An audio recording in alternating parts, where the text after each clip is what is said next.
I'm Joe Giglio for NJ Sports Now on this Friday, December the 5th. As we get set for the Giants and the Titans on Sunday afternoon in Tennessee, there's not much really to look forward to for the rest of this Giants season, but the future of the Giants very much up in the air. We've talked so much about the future of head coach Tom Coughlin. There has been a lot of speculation about Eli Manning, the quarterback the Giants have had every step of the way here with Tom Coughlin, and Eli carrying a big cap number for next season. It would behoove the Giants to go in one of two directions: to either extend his contract, the most likely scenario, keep Eli around for the next 3 to 4 years at a more manageable cap number. As he ages, you could put better players around him and try to win one more time with Eli Manning. The other side of the equation, it's been brought up at times, especially when Eli isn't playing well, like he did a few weeks ago against the San Francisco 49ers, is maybe the Giants cutting ties with Manning, their franchise quarterback, the guy that has brought them to championships in his career. But that, in my opinion, is not going to happen. And it's not so much, not only because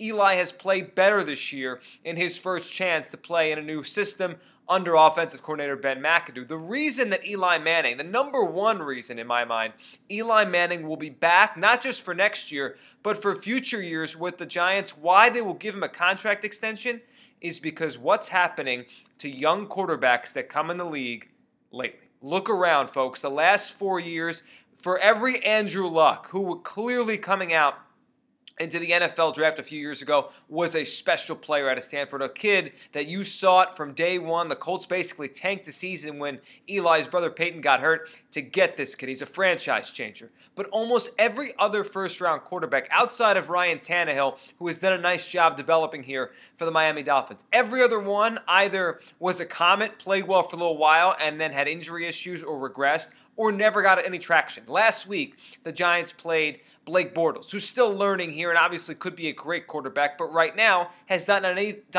done anything to make you think he's on the level of an Andrew Luck. Look at some of the names that have been first-round quarterbacks over the last few years. Johnny Manziel can't get off the bench in Cleveland. E.J. Manuel benched, last year's first-round pick by the Buffalo Bills, benched, and now with Kyle Orton, a veteran under center, the Bills have taken off this year and played very well. We could talk about Tim Tebow. We could talk about a couple guys that look like superstars, but injuries have held them back here. Robert Griffin III down there in Washington, his first year, the Redskins actually win the NFC East, and it looked like RG3 was going to be the next great quarterback in the NFC East. Since then, his career has fallen apart, once again benched, and it looks like another coach down there in Washington wants him out. Cam Newton, who had put up numbers upon numbers in his first few years. Team got to the postseason last year. This year, banged up, not enough weapons. He has regressed.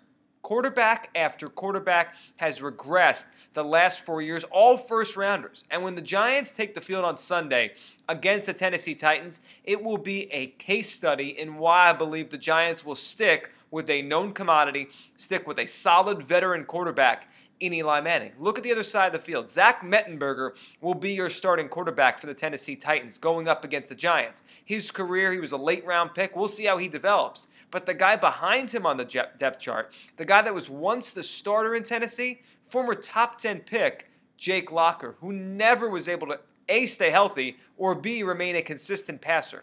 The Giants here are looking like they're going to have a top 10 pick in the NFL draft. And when there's quarterbacks like Marcus Mariota and a quarterback like Jameis Winston, guys with talent, guys with potential, the same things, folks, were said about a slew of top 10 quarterbacks over the last 4 years. A lot of these guys did not pan out, including a Jake Locker there on the sidelines for the Titans. It is intriguing, it is interesting, and when you have a top 10 pick and there is a quarterback there you truly believe can be a franchise player, can be the next Eli Manning, say, I think you have to go out and take him. But if there are questions about Jameis Winston's character, if there are questions about Marcus Mariota's ability to make a transition to the NFL game and really away from that Oregon offense, if those questions are there, and they were there with some of these young quarterbacks that have not panned out over the last 4 years, then I think it would behoove the Giants, and I think you'll see the Giants hold on to Eli Manning here, extend Eli Manning here, and keep him as their quarterback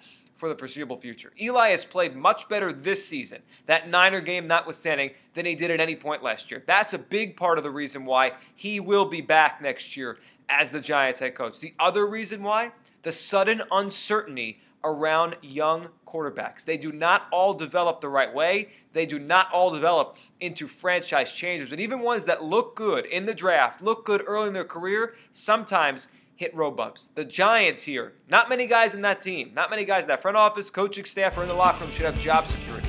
One that I believe does walk around with the most job security on the Giants is quarterback Eli Manning. I'm Joe Giglio for NJ Sports.